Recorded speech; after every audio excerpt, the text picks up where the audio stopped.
Ryan Baumgartner. What is happening? Look at you, the most famous man on television all the time. Brian Baumgartner is joining us here.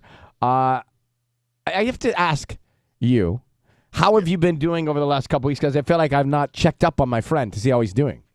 You know what? I'm doing okay, Ryan. Yeah? How are you? I'm doing fine. You know, we come into work every day and talk about nothing.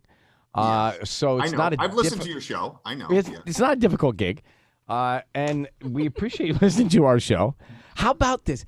I have more friends that have young kids who are obsessed with The Office. Of course, this is where Brian became most famous, being on The Office. What happened? Because it was already on TV so many years ago. Ryan, that truly and legitimately is why I started gathering everybody back together again to talk to them for this podcast. You know, we were, as you know, the number one scripted show on NBC for most of the time we were on. How many years was that?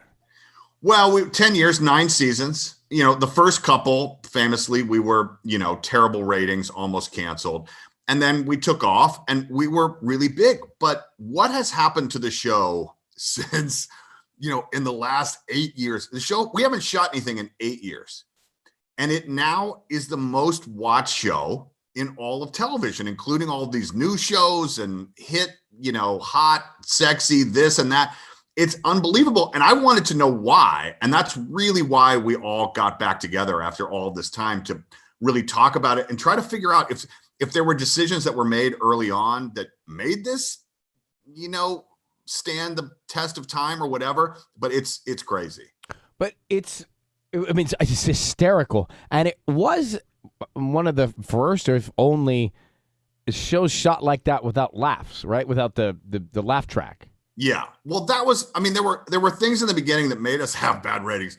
One was, we were coming off of Friends, right? And our show, I don't know if you've noticed, we don't look like the cast of Friends. We never did. And so, there was that. There was no laugh track. So there was no, people had to find something funny and not be told when something was funny. The way that the camera moved around. And shot different people, very documentary style. So all of those things were new and took people some time to get used to. But I actually think one of the reasons that it has survived as well as it has is because of the way that it's shot and that documentary style, right? Even if, I'm not disparaging our good friends over at Friends, but, there's like hairstyles, there's like weird references and wardrobe that, occasionally you might think makes it kind of dated in a way, but you can't, a documentary by its definition can't be dated, right? Like you don't watch a documentary about the 70s and are like, oh, that's so dated. No, it's about the 70s. Right. And this is like about these people at this particular time. And I think that's a big part of it. 13-year-old guys and girls are obsessed with that workplace comedy. Well, so that is the craziest thing. And by the way, workplace. We have we have episodes with like blow up dolls and talking explicitly about the human anatomy. And I don't know how young you should go, but I'll tell you this, the fact that the show, the reason I think that it translates, which was never an intention, was that the having to deal with an unreasonable boss making their employees do unreasonable things and sitting next to weird people that you don't choose to sit next to translates so well to the classroom.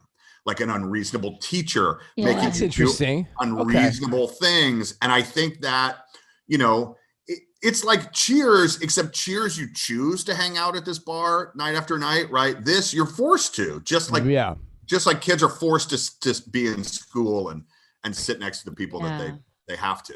And the magic, we're talking about The Office with Brian Baumgartner here. The magic was the writing, but the casting. I mean, all of you were not that famous when you started that show and have become that famous So the casting was one of those lightning in a bottle things too.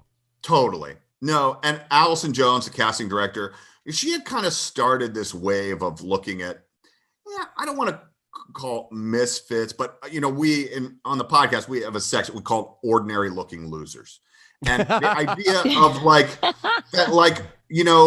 Friends, a lot is talked about how these 6 individuals look and live in New York City during this time.